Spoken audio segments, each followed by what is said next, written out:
इस video lecture में हम लिपनकॉट चैप्टर 5 कोलिनर्जिक एगोनिस्ट्स यानी ऐसी अद्वियात जिनकी अपनी तो कोई इंट्रिंसिक एक्टिविटी नहीं होती ताहम वो एसिटाइलकोलिन के मस्क्रीनिक एंड निकोटिनिक रिसेप्टर्स के साथ बाइंड करके या यूं कहीं कि उन रिसेप्टर्स को ब्लॉक करके एसिटाइलकोलिन की एक्टिविटी को मुतासर करती हैं। हम उन अद्वियात की क्लिनिकल इंपॉर्टेंस और अप्लाइड फार्माकोलॉजी को पढ़ेंगे।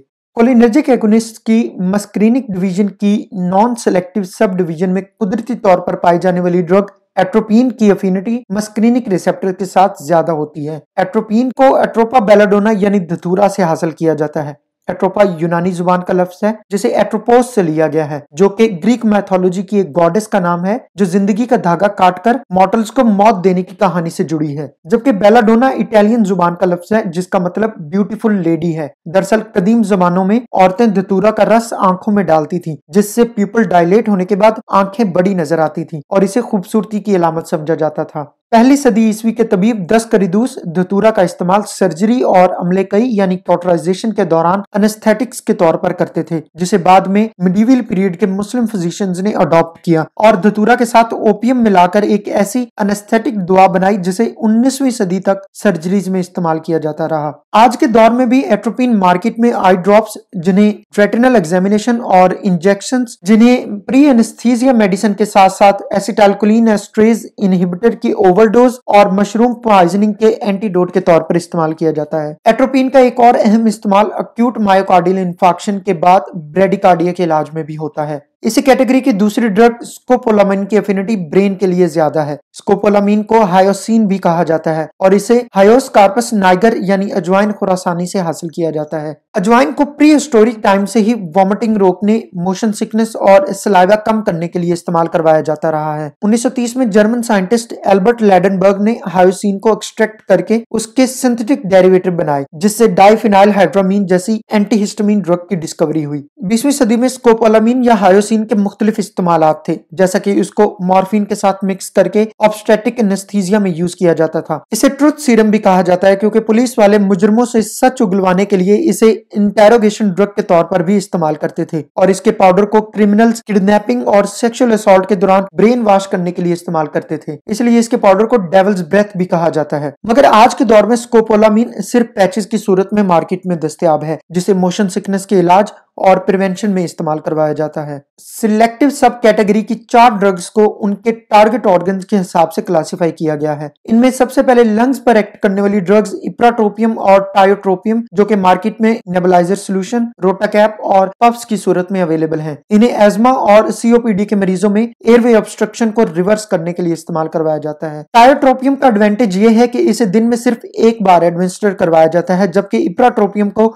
बाज़-औक़ात 4 बार तक एडमिनिस्टर करवाया जा सकता है। याद रहे कि एज़मा के मरीजों में बसा औकात मुख्तलिफ अद्वियात इनहेलेशन करवाई जाती हैं, सो इसमें तरतीब को मलहूज़े खातर रखना बहुत जरूरी है। इसके लिए सबसे पहले बीटा 2 एड्रिनर्जिक एगोनिस्ट, फिर मस्क्रीनिक ब्लॉकर्स और आखिर में स्टीरॉइड्स को इनहेल करवाना चाहिए और तमाम अद्वियात के बीच कम से कम 5 मिनट का वक्फा रखना चाहिए। इसके बाद आइज पर एक्ट करने वाली ड्रग ट्रोपिकामाइड और साइक्लोपेंटोलेट मार्केट में आई ड्रॉप्स की फॉर्म में दस्तयाब हैं। ये दोनों अद्वियात एट्रोपिन की ही केमिकल एनालॉग हैं जिनकी ड्यूरेशन ऑफ एक्शन एट्रोपिन से कम होती है। दोनों अद्वियात को सिर्फ आई एग्जामिनेशन के दौरान ही इस्तेमाल किया जाता है। इनमें से साइक्लोपेंटोलेट माइल्डर होने की वजह से बच्चों में ज्यादा इस्तेमाल की जाती है। ट्रोपिकामाइड के बारे में आपको एक अहम बात याद रखनी है कि इसे रशिया में इंट्रावेनस ड्रग अब्यूज के तौर पर भी यूज किया जाता है, जिसे रिक्रिएशनल डिलीरियम ड्रग के तौर पर जाना जाता है। इसके बाद ब्रेन्स पर एक्ट करने वाली ड्रग्स बेंजोट्रोपिन और ट्राईहेक्साफेनिडाइल मार्केट में टैबलेट फॉर्म में दस्तयाब होती हैं, जिन्हें पार्किंसंस डिजीज के इलाज में मुख्तलिफ और अद्वियात के हमरा इस्तेमाल करवाया जाता है। वेटरनरी मेडिसिन में बेंजोट्रोपिन को हॉर्सेस में प्रेपिज्म के ट्रीटमेंट में भी यूज किया जाता है और आपको पता होना चाहिए कि मेल ह्यूमंस में प्रेपिज्म के ट्रीटमेंट के लिए फिनाइलफ्रीन के इंजेक्शंस को यूज किया जाता है, जिसे हम चैप्टर 6 में पढ़ेंगे। जबकि ट्राईहेक्साफेनिडाइल को इराकी सोल्जर्स और पुलिसमैन कॉम्बैट स्ट्रेस से रिलीफ के लिए भी रिक्रिएशनल ड्रग के तौर पर इस्तेमाल करते हैं। जो मरीज ये दवा ले रहे हो उनको समझाना चाहिए कि वो दवा लेने से पहले ब्लैडर को एम्प्टी कर लें, क्योंकि दवा लेने के बाद यूरिनरी रिटेंशन और कॉन्स्टिपेशन जैसे साइड इफेक्ट आ सकते हैं। इसलिए मरीज को सिखाया जाए कि वो दवा लेने के दिनों में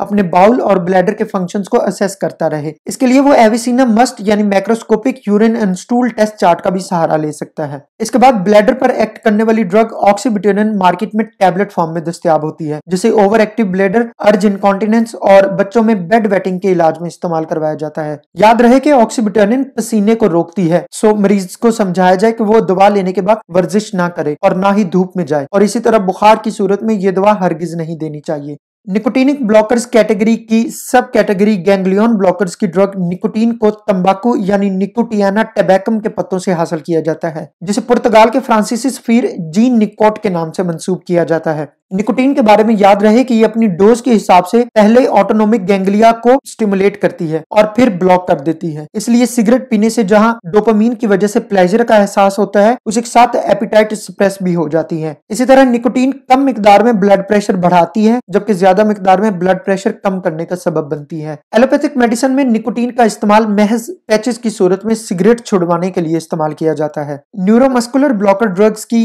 नॉन डिपोलराइजिंग कैटेगरी की ड्रग्स पैनक्यूरोनियम और रोक्यूरोनियम मार्केट में इंजेक्शन फॉर्म में दस्तयाब हैं, जिन्हें सर्जिकल एनेस्थीसिया के दौरान मसल रिलैक्सेंट के तौर पर इस्तेमाल किया जाता है। रोक्यूरोनियम इंजेक्शन को ट्रेकियल इंटुबेशन के वक्त जनरल एनेस्थीसिया के साथ भी इस्तेमाल करवाया जाता है, जबकि पैनक्यूरोनियम इंजेक्शन को नीदरलैंड और बेल्जियम में यूथनेसिया यानी आसान मौत के लिए भी इस्तेमाल किया जाता है। याद रहे कि पैनक्यूरोनियम तमाम नॉन डिपोलराइजिंग मसल रिलैक्सेंट की तरह लेवल ऑफ कॉन्शियसनेस पर कोई असर नहीं करती, इसलिए एनेस्थीसिया के दौरान मरीज को पैनक्यूरोनियम के साथ अगर एनेस्थीसिया की मिकदार कम दी गई तो सर्जरी के दौरान ही उसे होश आ जाएगा, मगर न्यूरोमस्कुलर ब्लॉकर्स की वजह से ना तो वो आंखें खोल सकेगा, ना रो सकेगा और ना ही बोल सकेगा। इस तरह की खौफनाक गलतियों की वजह से एनेस्थेटिक्स को अक्सर अदालतों का सामना करना पड़ चुका है। डिपोलराइजिंग कैटेगरी की ड्रग सक्सिनालकोलिन को सक्सामिथोनियम के नाम से भी जाना जाता है, जो कि मार्केट में इंजेक्शन फॉर्म में दस्तयाब होती है, जिसे जनरल एनेस्थीसिया के दौरान शॉर्ट टर्म मसल पैरालिसिस के लिए इस्तेमाल करवाया जाता है। इसके इंट्रावेनस इंजेक्शन का असर 1 मिनट के अंदर अंदर आ जाता है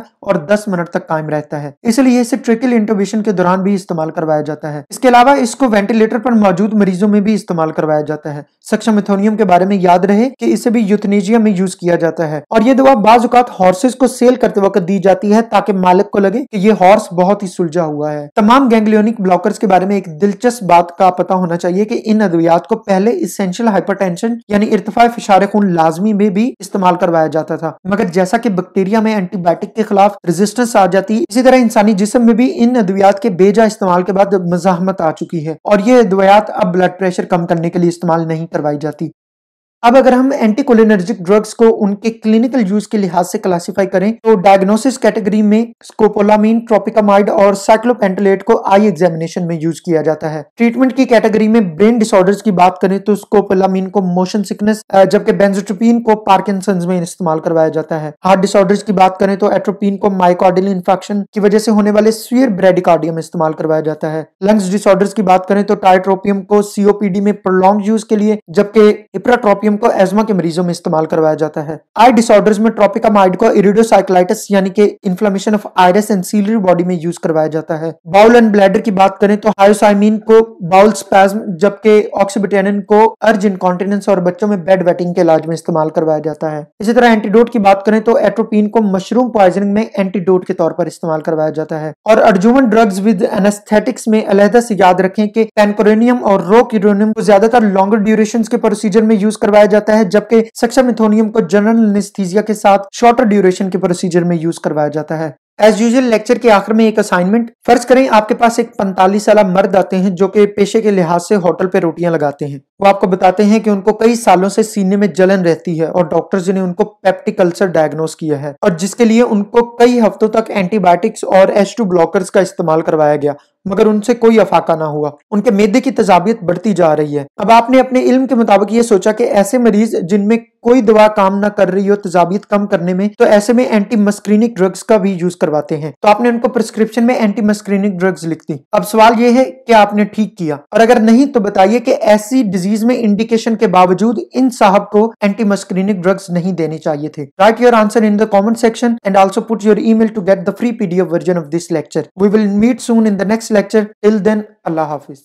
One of the great challenges in this world is knowing enough about a subject to think you're right, but not enough about the subject to know you're wrong.